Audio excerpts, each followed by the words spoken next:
Over 37 million people in the world are living with HIV, including me. My name is Maluba Habanyama. I'm female, black, and HIV positive.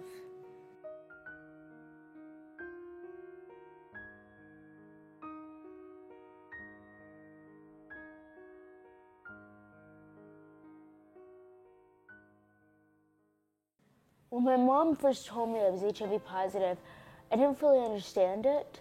And then I slowly did. She started to educate me. It wasn't until I started to feel the stigma of the outside world and I started to see the shame that my mom felt and the protectiveness that I started to realize it was something bad. My childhood was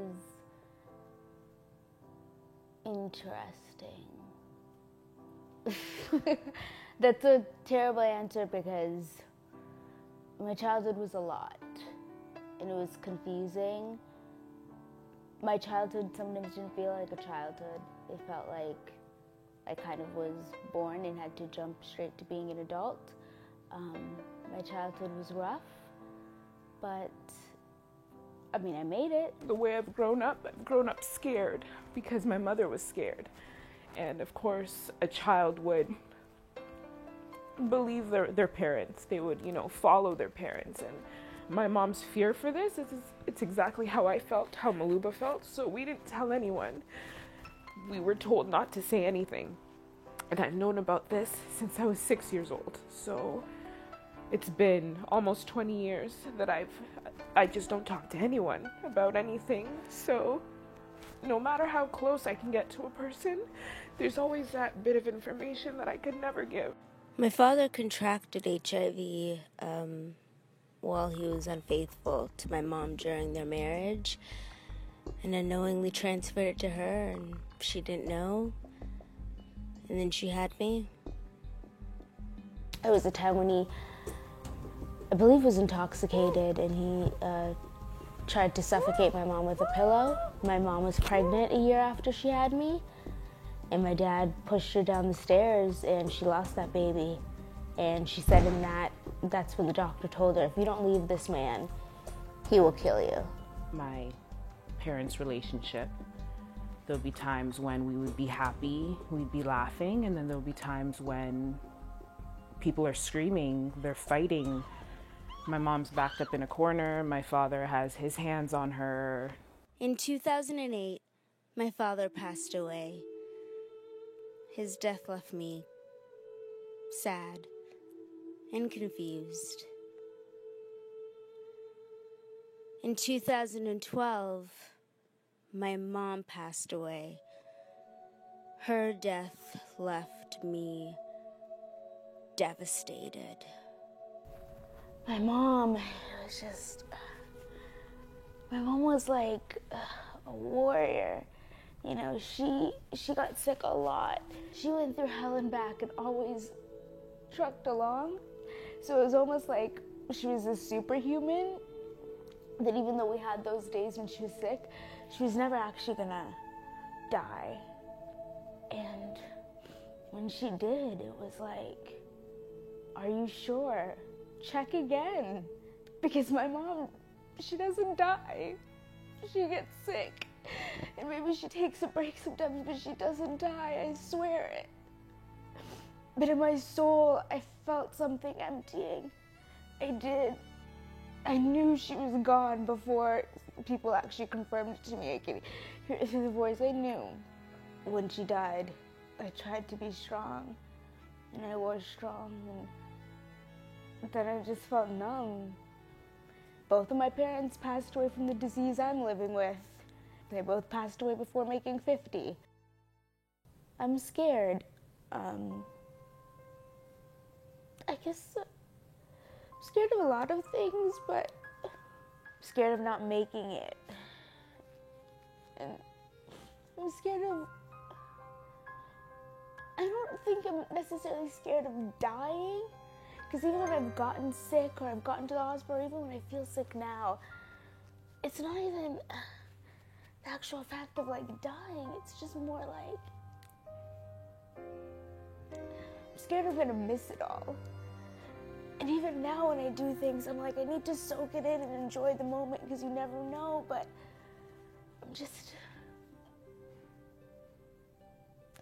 I'm scared that,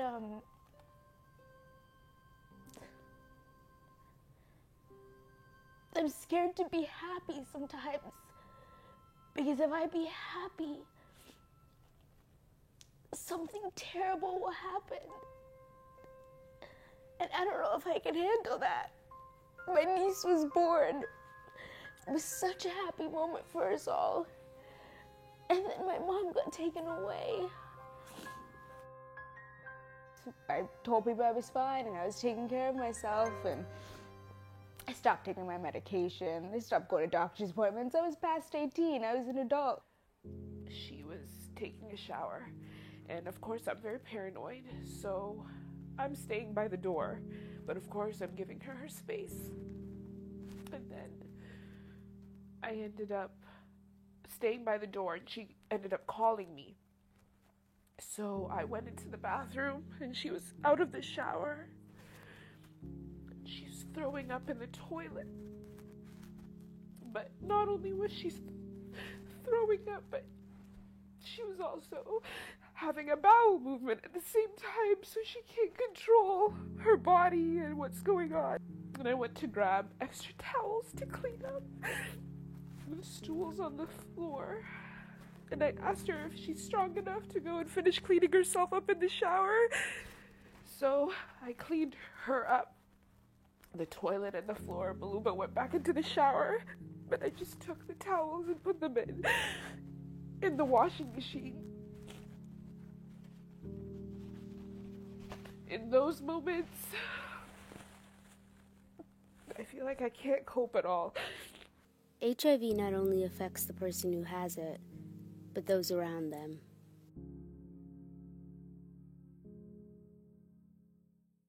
When the damage to the immune system is advanced to the point where it's not able to fight off infections, we see the complications of the HIV infection. That can be pneumonia, problems with concentration and memory, skin problems, bowel problems, the complications that occur from HIV. And when those complications occur, we label that as AIDS.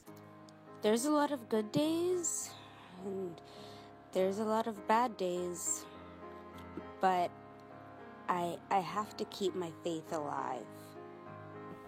I pray every day, every moment. I have to pray before I take my medication because I hate those stupid pills.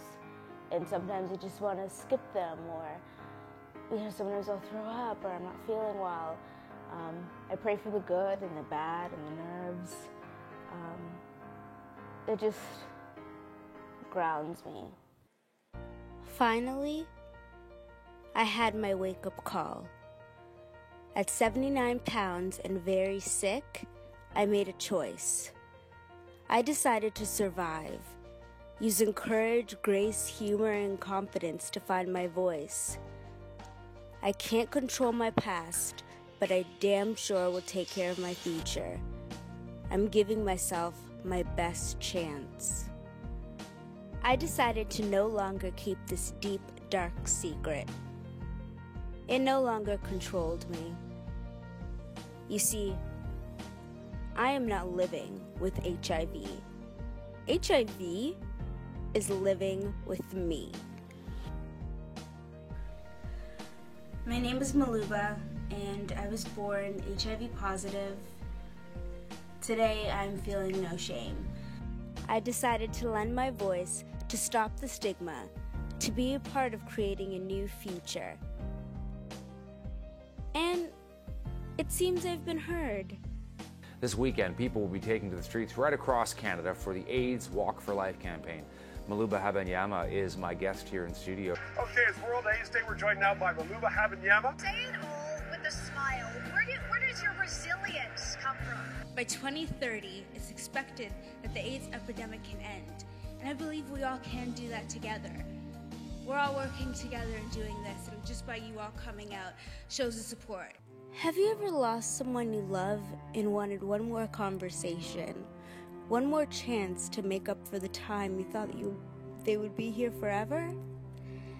If so, then you know you can go your whole life collecting days, and none will outweigh the one you wish you had back. It's like having a broken leg that never heals perfectly, that still hurts when the weather gets cold, but you have to learn to dance with the limp.